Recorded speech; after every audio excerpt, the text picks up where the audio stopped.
Diduga curi tas berisi uang, pria asal Surabaya diamankan warga Bangkalan.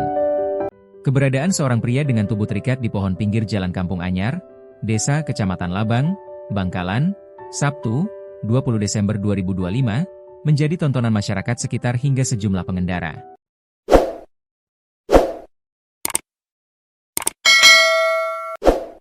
Pria yang mengenakan sarung dan kaos warna hitam itu ternyata baru saja ditangkap warga setelah kepergok membawa kabur sebuah tas berisi uang senilai 2,5 juta rupiah.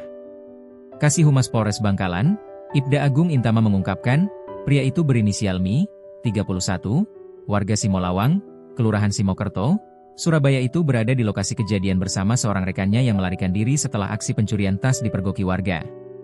Saat personel Polsek Sukolilo tiba di lokasi, tubuh tersangka Mi sudah diikat warga di pohon.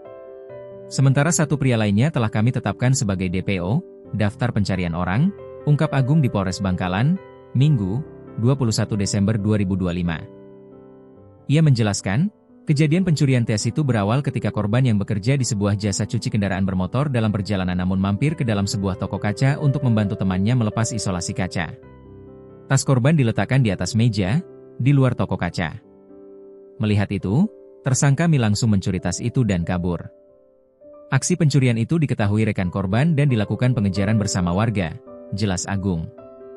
Namun upaya tersangka Mi melarikan diri dari kejaran korban dan warga berakhir sekitar 100 meter dari lokasi kejadian.